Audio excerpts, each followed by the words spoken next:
memang salah satu nikmat yang paling agung yang kita rasakan. Satu, nikmat lahir. Dua, nikmat batin. Satu, nikmat lahir. Dua, nikmat batin. Lebih luasnya, lahir ini adalah sekujur jasmani kita. Orang yang telah melahirkan kita ini sebagai wasilah kita bisa hadir di bumi. Hakikatnya yang melahirkan siapa? Allah. Betul.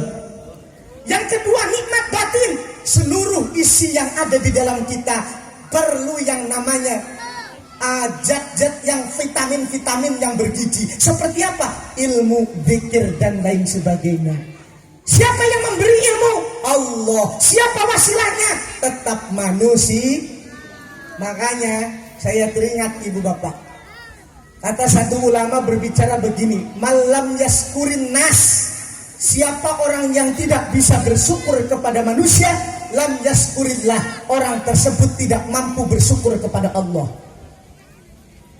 Dua nikmat antara lahir dan ilmu ini pemberiannya hakikat dari Allah. Tapi tetap kita lahir ke bumi. Siapa yang melahirkan kita? Orang tua. Maka perintahnya kata Allah, uskurli wali walidaika. Syukur kepadaku, tapi tetap jangan lupa wali walidaika. Syukur terhadap orang tuamu. Yang kedua, ilmu. Siapa yang memberikan ilmu? Allah. Siapa perantaranya? Seorang guru. Tanpa guru kita tidak akan mampu berilmu. Ibu bapak hadir duduk di sini karena ada ilmu. Lamunlah ke ilmu nih sumeh ning aran urusan ngaji. Karena ada ilmu, maka ibu mampu duduk di tempat ilmu. Ini siapa yang memberikan? Guru-guru kita. Maka kedua orang tersebut wajib kita baiki, wajib kita bakti, dan wajib kita berterima kasih. Siapa? Antara orang tua dan juga guru. Terkadang zaman sekarang banyak ibu bapak ning wong tuane bagus, ning gurune kurang bagus. Anu maning sebaliknya, ning gurune bagus tapi ning wong tua kurang bagus. Wong sing model mekenen ning gurune bagus, ning wong tuane ora bagus, bisa jadi anak sing pinter tapi ampure keblinger. Berapa banyak orang yang hebat menghitung uang tapi ora duwe pecis. Betul-betul. Ngitung duit metukat. Ditakoni pecis sapa? Udah nak gitu. Kenapa? Pandai bagus terhadap guru tapi tidak pandai bagus kepada orang tua. Sebaliknya, anak uang bagus nih uang tua tapi nih guru nih kurang bagus. Biasanya makanan uripe ora berkah. Akeh celakane ibu bapak. Berapa banyak orang yang memang nggak bisa menghitung tapi picis wakeh. Betul-betul? Mang dua picis piro mboko wakeh. Lah dihitung si buku yo ora hitung ora bisa. Maka dua orang tersebut wajib kita bagus, wajib kita bakti. Kenapa? Wasilah perantara kita ada di dunia. Lah, apalagi kita bersyukur berterima kasih kepada orang yang memang lahirnya dimuliakan dan diagungkan. Tanpa kelahiran Nabi Muhammad, kita tidak akan kenal Islam, kita tidak akan kenal iman. Maka saat Nabi Muhammad lahir, kita tidak mengetahui. Di saat acara momentum seperti ini, wajib kita bersyukur dan berterima kasih dengan mengingat sejarah-sejarah apa yang telah diperbuat oleh baginda besar Nabi Muhammad sallallahu alaihi wasallam. Bu, kula pengen takon, Nabi Muhammad lahirnya kapan? Dinten apa? Harisen tanggal 12 bulan tahunnya tahun gajah, tahun kebododo. Mohon maaf, kita lihat sejarah dari mulai awal kecil ibu bapak. Nabi Muhammad dikatakan di dalam kitab Simtuduror bahwa Nabi Muhammad itu hadihi dzatihi syarifah. Nabi Muhammad itu zatnya memang sudah mulia. Nabi Muhammad adalah Rasul yang memang zatnya, sekujur tubuhnya, keadaannya memang sudah mulia. Beda dengan kita, kita bisa mulia karena sebab Mulianya karena sebab apa? Sebab kita sebagai umat Nabi Muhammad Sallallahu Alaihi Wasallam. Kalau kita bukan umat Muhammad, kita tidak disebut orang yang mulia. Hari Senin hari biasa saja, tapi kok bisa hari Senin bisa jadi hari yang mulia? Sebab Muhammad dilahirkan pada hari Senin. Bulan Rabiul Awal tidak ada keistimewaan apapun. Dulu yang diagung-agungkan bulan Dzulhijjah, tahun baru, Amul Jadid. Kenapa? Ada orang haji dan juga haram untuk berperang. Rabiul Awal biasa saja. Kenapa sekarang bisa disebut bulan yang mulia? Karena memang sebab Nabi Muhammad dilahirkan di bulan Dzulhijjah. Jadi ini kita mulia karena sebab adatnya Nabi Muhammad. Bahkan semenjak mulai dilahirkannya saja Nabi Muhammad benar-benar sudah ada tanda-tanda kemuliaannya. Sering ulama kita bercerita, sering kiai-kiai kita bercerita, ibu bapak hadirin, Nabi Muhammad dilahirkan oleh ibundanya. Siapa namanya? Wa ummuhu Aminatu Zuhriyah Ardo'atu Halimatus Sa'diyah. Ibunya Aminatus Zuhriyah, namanya Siti Amin, disusui oleh Halimatus Sa'diyah. Ibu bapak, Siti Aminah saat akan melahirkan Nabi Muhammad dihadiri oleh orang-orang yang sangat mulia, ditemani oleh 4 orang wanita. Pertama ada Fatimah, yang kedua ada Ummu Aiman, yang ketiga ada Suaibah, yang keempat ada yaitu Safa, Ummu Safa. Orang 4 tersebut saat Nabi Muhammad detik-detik mau lahir, beliau hadir ke 4-empatnya. Apa penyaksian penyaksian Fatimah? Kata Fatimah, wahai Aminah, apa yang kau rasa selama mengandung ini kandungan? Siti Aminah menjawab, demi Allah, jerehku wong meteng pegel, jereh wong metengku lari, jereh wong petengku mabok baik, itu tidak aku alami. Bu, elok meteng boten? Elok meteng boten? Setahun bilang balen. Punten, ibu lamun meteng, elok sing aran mabok, elok sing aran ngidam, payah ibu bapak, betul-betul. Wong kulane ngrasani kening foto ke masih gondrong. Iki bengen zamane durung kawin, durung duwe rabi, siki wis pendek karena duwe rabi. Untuk cuma duwe rabi doang, alhamdulillah wis duwe anak siji. Anak endek 6 bulan, alhamdulillah berkah corona siki rabi kita meteng-meteng wis 3 bulan. Ya hikmahiku corona negatif, rabi positif urusanan. Bu jujur, lamun lak ke corona, kita kok acaranya biasanya muter-muter bae ning Lampung, ning Jawa. Rabi kadang 3 dina 3 wengi ora kependak sampai kelangkaan berit ibu bapak. Tapi barang gara-gara lockdown aja kepriban ora uprak-uprak bae ta. Alhamdulillah ibu bapak. Ketika saya ibu bapak baru menikah ning kono sareng rabi kula, boten lebih kula nggih puniku ketika sederan derbe pecel siji niki mengalami begitu payahnya seorang ibu. Betul-betul. Embek umur 2 bulan 3 bulan singaran mabok ngoek-ngoek, masya Allah lah ketambani. Tak warani ning bidan bu bidan pripen carane rabi kita orang mabok dinei obat tetap bayi masih mabok. Sampai tak gelateni ning rumah sakit elet bu bidan ana lah ke obat tetambah supaya wong wadon orang mabok lagi metengi. Ada akhirnya tak tuku barang tak geleng hargane 2 juta. Obatnya ampuh gawe kelenger ning kantong. Lah iku ibu bapak mohon maaf mancing 6 bulan 7 bulan tambah payah wis arep lahiraken boyok sing lari, betul. Turu ora enak, miring kayak mobil patas, ngelumah kayak kuburan Cina, ngedakon kayak kodok belentung. Untuk itu wong wadon arep nglahiraken masalah puayahin we, betul. Orang ngalami pembukaan 1, pembukaan 2, pembukaan 3, kuayahan wong tuwi ku lahiraken, betul. Tapi hebatnya Nabi Muhammad ketika lahir sedikit pun tidak menyusahkan.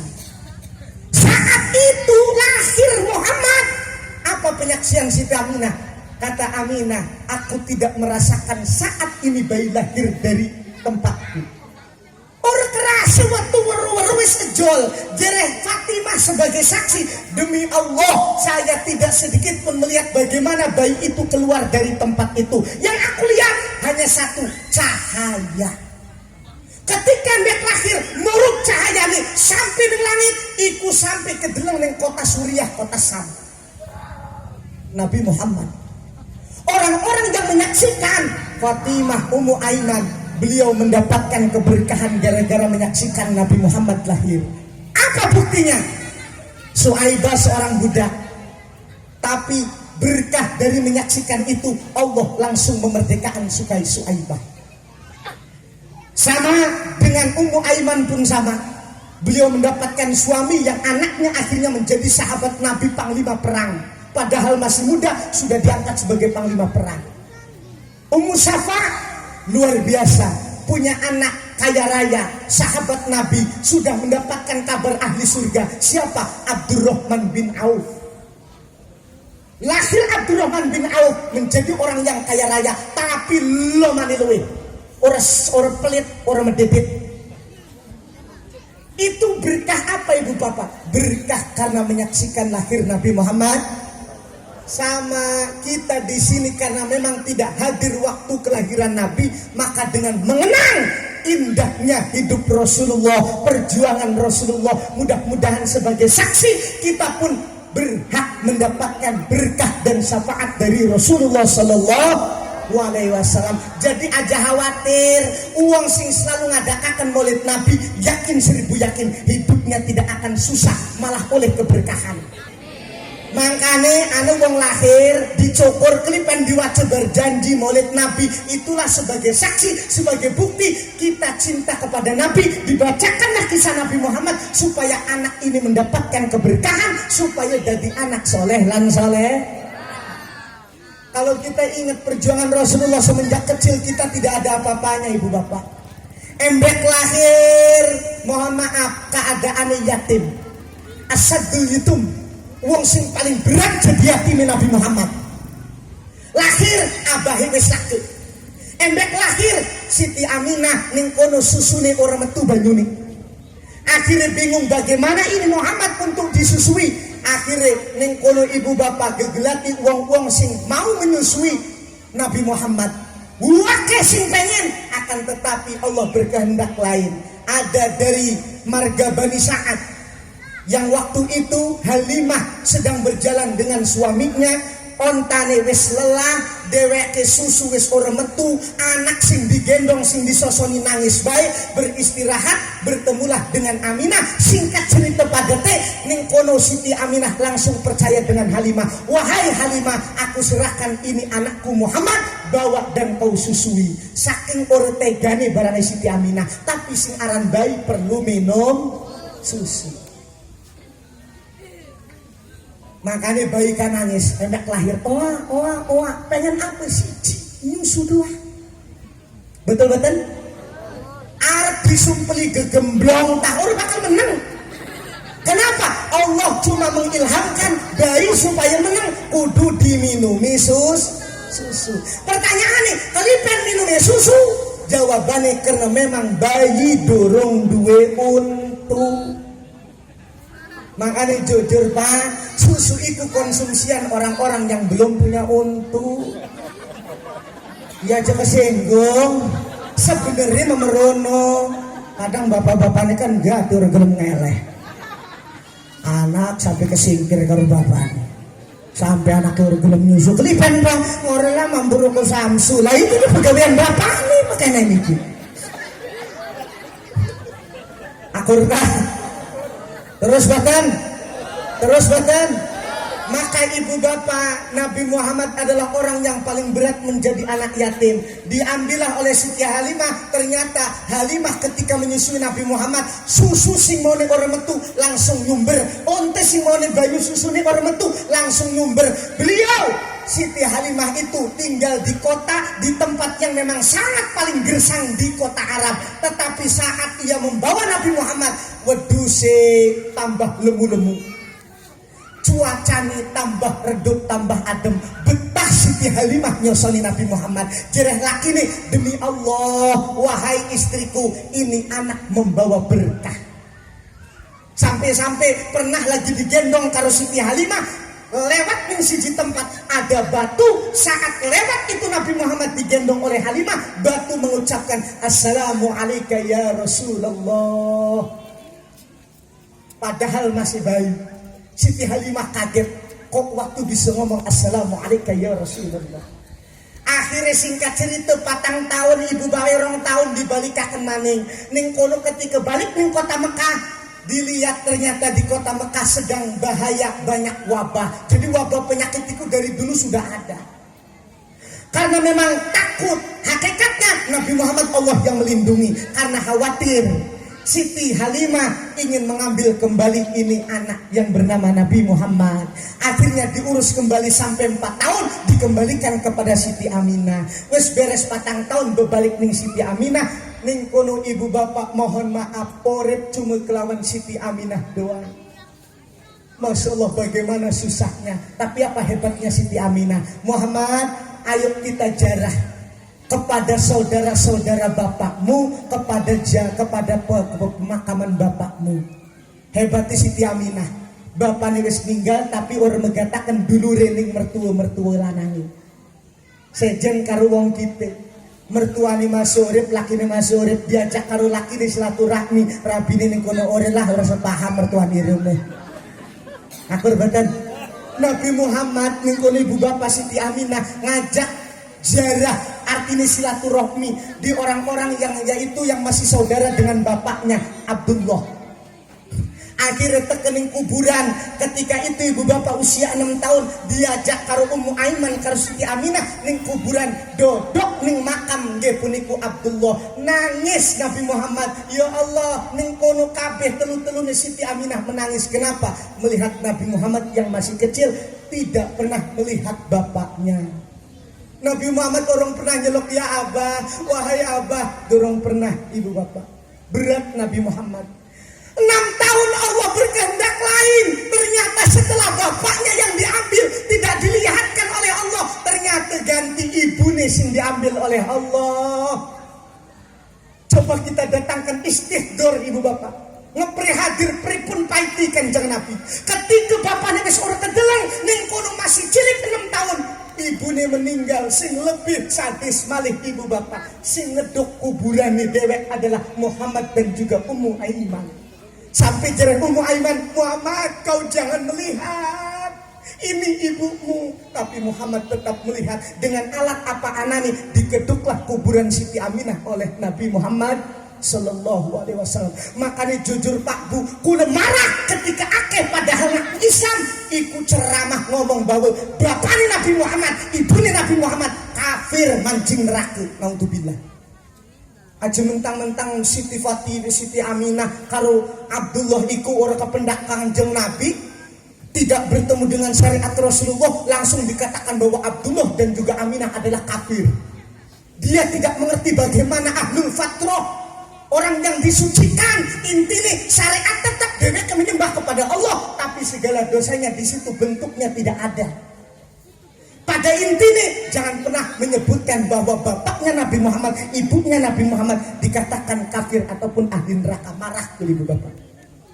Begitu pahitnya Nabi Muhammad. Betul-betul? Makanya kula ayo iktibar, ambil pelajaran. Mendidik anak ini nggak mudah.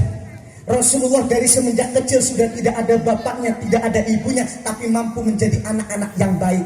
Dari mulai kecil sampai wafat tidak ada kejelekan sedikit pun. Makanya lamun Nabi Muhammad sing diperingati maulide, tapi lamun para ulama, para kiai sing diperingati hole kematianane. Kenapa? Karena kiai, ustadz tetap ada masa lalunya, kadang pernah berbuat buruknya. Betul-betul. Lah Haji Munawir siki diceluk kiai, ustad, siki bengen lagi ning pondok menyolong sendal segala. Sapu bae al Ustad Safari ta sapu bae ning pondoke sing siki diceluk kiai tetep bae pernah nyolong lelene kiai, pernah nyolong sendal kiai. Itu kan masa lalu. Artinya tetap kiai kiai mah didelenge pripen wafate. Makanya ning kitab-kitab durung pernah ngedeleng ulama iku maulid, tapi disebuti al mutawaffa. Wafate tanggal semini, ikini tanggal semini. Kenapa? Karena yang dilihat adalah dari kematiannya, maka para kiai dan ulama disebut dengan faul. Kalau Muhammad berhak dari pertama lahir diperingati. Kenapa? Dari semenjak kecil semua perbuatannya baik dan tidak ada keburukannya. Apa yang harus kita contoh kebaikannya? Menurut Imam Tirmidzi, sholahu khomsatin fi khomsatin. Kebaikan 5 orang ada di dalam 5 perkara. Ini yang dilakukan oleh Nabi Muhammad beserta para ulama-ulama, yang diikuti oleh para tabi'in sahabat sampai kiai sampai saat ini, karena memang mengikuti kebaikan-kebaikan Rasulullah dari semenjak kecil sampai wafatnya. Apa saja 5 kebaikan tersebut? Pertama, Bu, ingat-ingat ya. Ingat-ingat, kebaikan Nabi Muhammad, kebaikan yang harus kita lakukan ada 5. Pertama, sholahus sobi fil maktabi. Kaping 2, sholahul fata fil ilmi. Kaping 3, sholahul kahli fil masjidi. Kaping 4, sholahul mar'ati fil baiti. Kaping 5, sholahul mukdi fis sijni. Jumlahnya wenten 5. Pertama, orgalingan, keroro, orapal, ketelu, orang ngerti. Nunggu nih bahasa Arab juga gue orang ngerti je.